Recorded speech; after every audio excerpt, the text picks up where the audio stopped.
sommes devant la plaque commémorative de Raymond Roseau. Monsieur Cazin va nous lire un texte explicatif de la présence de l'Assemblée ici.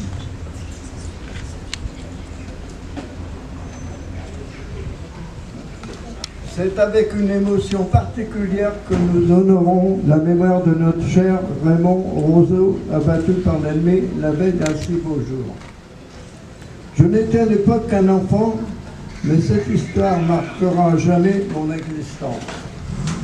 Les résistants nous avaient donné comme consigne de rester confinés à la maison. Donc, on n'est pas sorti de chez nous pendant un certain temps. Et M. Roseau, qui était à la fenêtre en haut. Malheureusement, Raymond Roseau n'échappera pas à la folie meurtrière d'un soldat SS le 31 août 1900, à 18h30. Pardon. Il succombera à ses blessures le 1er septembre 1944 à 6h30. Au cours de l'histoire de cette plaque commémorative a été vandalisée. Elle était restaurée par les soins de mon épouse, M. Soyer, et de moi-même. Nous l'avons protégée et entretenue avec le concours des anciens combattants et prisonniers de guerre du canton. Aujourd'hui, en présence de son petit-fils, Philippe, que cette histoire reste à jamais gravée dans nos mémoires.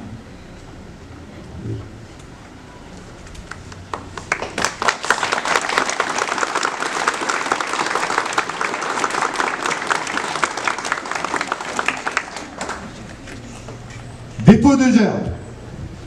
À vos commandements. Gardez-vous.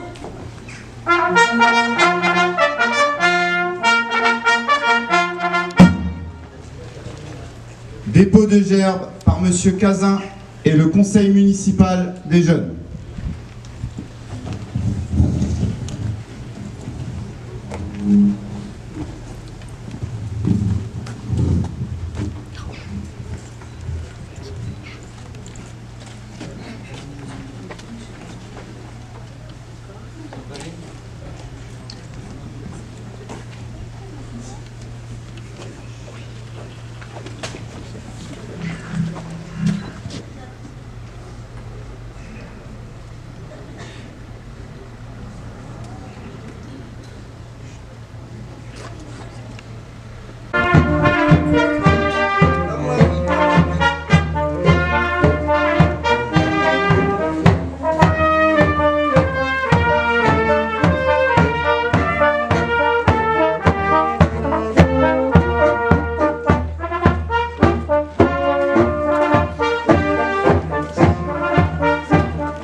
Dépôt de gerbe.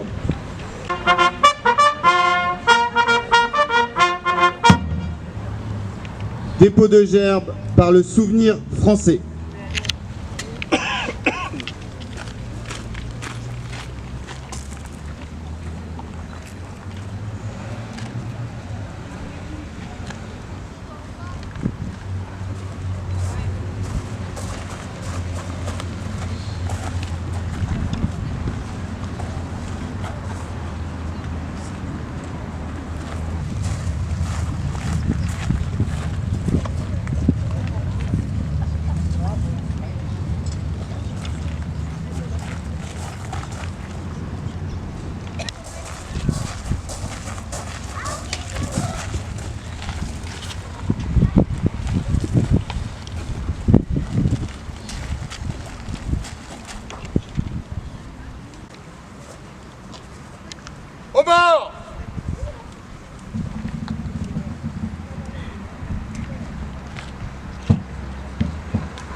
commémorer donc ce moment crucial de notre histoire de la libération de notre ville il y a 80 ans.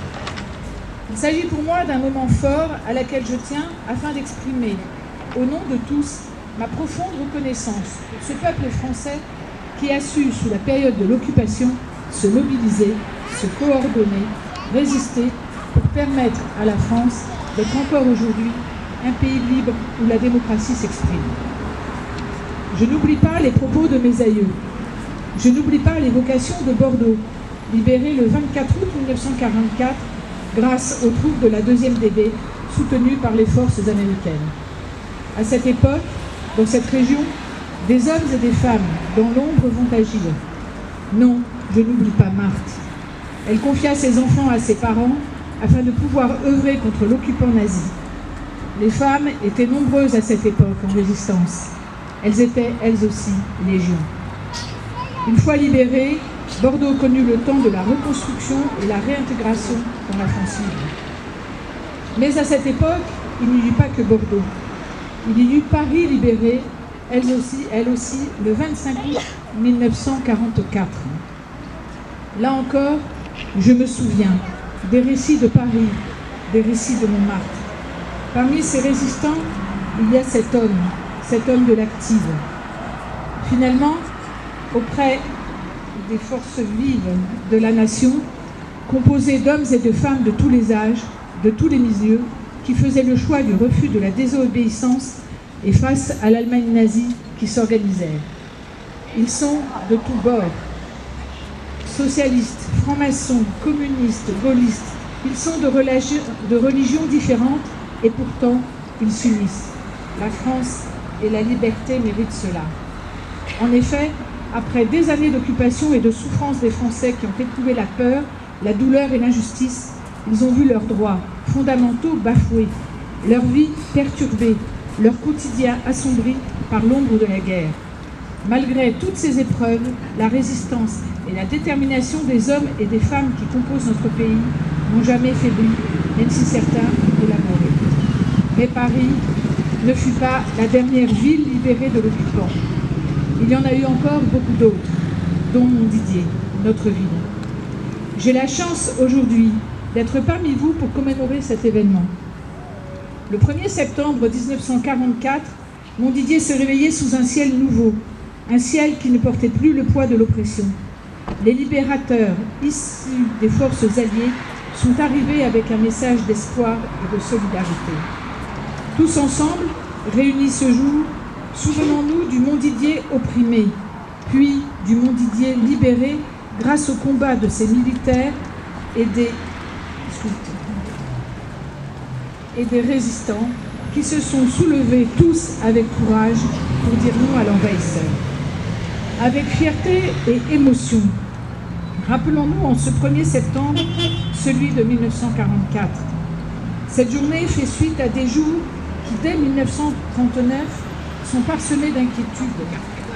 Lors de l'invasion, en mai-juin 1940, la peur s'installa parmi notre population et notre peuple. Puis ce fut la panique durant l'exode pour finir au désespoir lors de la longue occupation. Durant cette longue période, nous étions soumis à l'autorité allemande et le drapeau nazi flottait sur le fronton de notre mairie.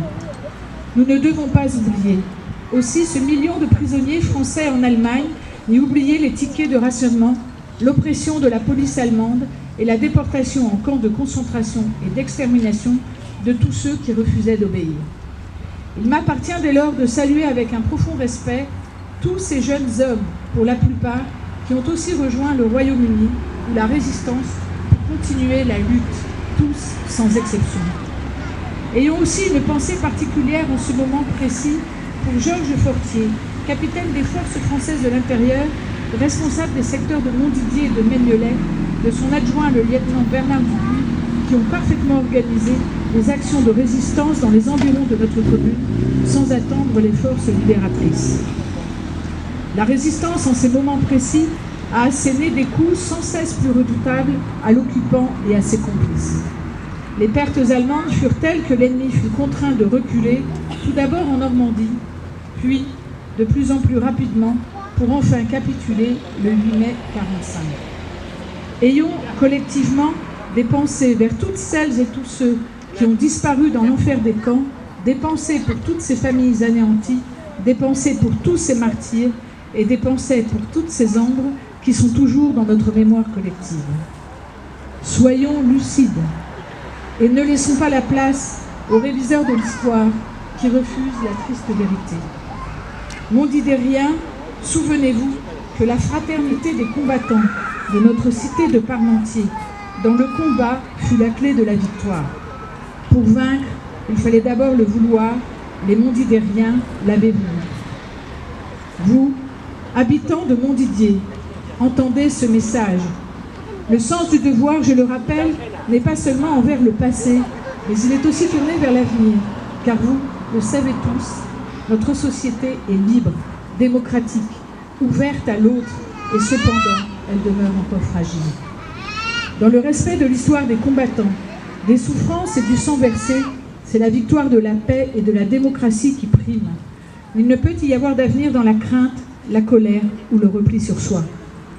Parce que je crois aux valeurs humanistes, parce que je crois en l'homme et en ses fondamentaux, parce que je crois que tout peut arriver, mais que tout peut aussi être joué et déjoué lorsque nous sommes ensemble, robustes, forts, fiers de notre pays. J'espère que cette journée de commémoration sera comme un flambeau que nous transmettons à nos jeunes générations. Nous pouvons saluer chaleureusement M. Jacques Masson, M. Cazin, Mme Jacqueline de Gouy, Mme Blois, Mme Lévesque, qui par leurs récits vivants ont contribué à assurer cette transmission aujourd'hui. Vous, jeunes mondidériens, soyez riches de cette narration, ne vous laissez pas abuser. Songez à vos aînés qui vous ont précédés et n'oubliez pas. C'est à vous qu'appartient demain la mission qui consiste à bâtir pour nos enfants et nos descendants un monde de liberté et de progrès dans le respect mutuel de la diversité des hommes, des idées, des cultures et des peuples. Restez unis, soyez fiers. Vous, jeunes mondidériens, c'est à vous que revient le droit de vivre désormais des jours heureux comme ceux connus par nos aînés après la libération. Ils ont connu la liesse, l'espoir, le plaisir d'être ensemble. À vous désormais d'œuvrer pour que nous réussissions tous autour de vous ce passage de témoin en ce jour si particulier du 1er septembre 2024. Merci à vous tous. Merci à l'époque à la 2e division blindée américaine qui nous a libérés. Merci à tous ces résistants de tous bords qui ont œuvré et réussi à s'unir à cette période. Vive Montdidier, vive la République, vive la France.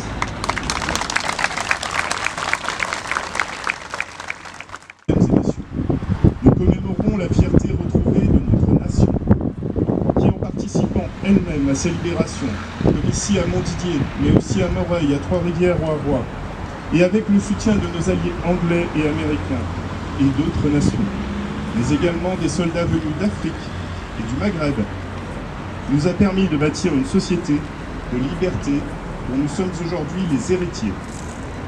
Nous commémorons cette libération pour nous rappeler que rien n'est jamais acquis et que nos valeurs, comme nos institutions, sont parfois fragiles lorsque se lève ici ou là un dictateur expansionniste en capacité d'agiter les esprits et de faire germer la haine de l'autre. Nous commémorons à travers notre histoire ce qui fait de nous une nation unie, quels que soient les discours diviseurs dont nous sommes parfois accablés. La meilleure illustration, si vous me le permettez, en est l'organisation des Jeux Olympiques et Paralympiques de cet été. Quel bonheur rafraîchissant que cet événement. Nous savons faire preuve d'enthousiasme et de fraternité. Nous savons tous ensemble, ainsi, accueillir les plus grands et les plus beaux événements du monde. Avec les Jeux paralympiques qui ont débuté il y a quelques jours, nous montrons désormais notre engagement sur le chemin de l'égalité. Et à l'instar de M. Tony Estanguet, président du comité olympique, nous formulons le vœu de cette révolution pacifique de l'inclusion. Mais cette égalité et cette fraternité ne sont rendues possibles que grâce à notre liberté, si durement acquise, notamment lors des combats acharnés de la Seconde Guerre mondiale, qui n'auront pas épargné non plus les civils. Mesdames et messieurs, Françaises, Français, savourons aujourd'hui ensemble de pouvoir bénéficier d'un cadre de vie qui, s'il n'est pas parfait, n'en est pas moins exceptionnel quand on le compare au reste du monde. Et souvenons-nous que, si nous pouvons sans crainte exprimer nos opinions en 2024 et bénéficier de droits importants, c'est grâce à l'héritage laissé par le général de Gaulle, le Conseil national de la résistance et tous ceux qui se sont alors engagés pour le bien commun. Mais n'oublions pas non plus les leçons de la défaite de juin 40, la défiance entre les dirigeants et envers nous-mêmes, notre propre scepticisme, les jalousies, les bassesses humaines, l'incapacité à décider et surtout la peur. Alors s'il est une leçon, me semble-t-il, que nous devrions retenir aujourd'hui, c'est celle-ci. N'ayons pas peur, gardons confiance en nous et bâtissons ensemble la France de demain. Vive la République et vive la France.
C'est ça la patrie.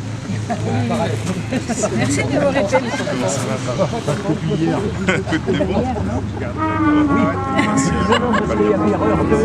Le lieu, ouais, voilà.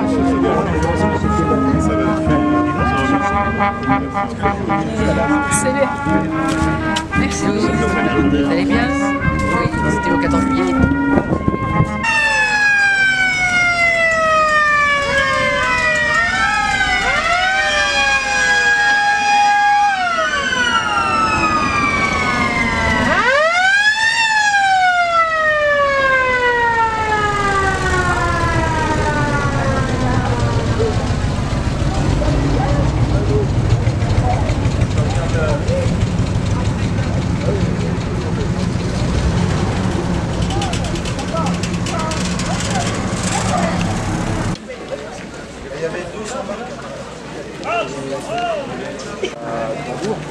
Je pense qu'il est colmaté.